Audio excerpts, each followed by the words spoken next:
हे बघा, जरांगे खर तर नव्वळ नौटंकी माणूस आहे. समाजाला आणि सरकारला कसं वेठीस धरायचं, कसं समाजाला वेड्यात काढायचं हे जरांगेला माहित झालंय. खरं जरांगेचं उपोषण म्हणजे कुठतरी म्हणजे दिशाभूल करणारं उपोषण असतं. जरांगेचं उपोषणच नाही. जरांगे गोधडीतून काजू बदाम खाऊन उपोषण करणारा कुठतरी नौटंकी बहादर माणूस आहे. आणि जरांगे खरं जर उपोषण ओरिजिनल जरांगेने केलं ना तर जरांगे 2 दिवस सुद्धा उपोषण करू शकत नाही. मागच्या वेळी आपण पाहिलंय जरांगे दुसऱ्या का तिसऱ्या चौथ्या दिवशी सलाईन लावून घेऊ लागला.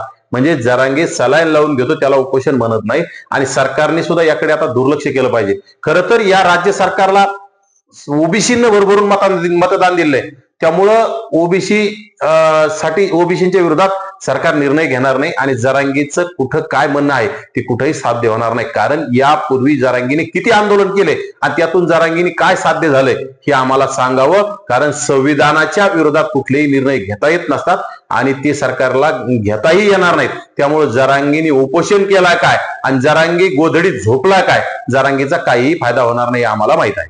आम्हाला विश्वास आहे. त्यामुळे आज आम्ही उपोषणाचा कुठेतरी जरांगे म्हणजे जरांगे काही करील आपण ते करायचं. जरांगेला बिंडोक जरांगे आहे. त्यामुळे जरांगे उद्या कपडे काढून रस्त्यावर नाचल, आपण सुद्धा तेच करायचं का? त्यामुळे जरांगीच्या नादी लागायचं नाही. जरांगे अभ्यासू असता तर त्याच्यासोबत आपण नादी लागला असतो. जरांगी निवळ गावंडळ बिंडोक आणि अक्कल शून्य माणूस आहे. त्यामुळे जरांगीच्या आपण आता येणाऱ्या काळात नादी लागणं योग्य नाही. जरांगीला आमच्याकडे वेगवेगळ्या मार्गाने उत्तर द्यायची क्षमता आहे.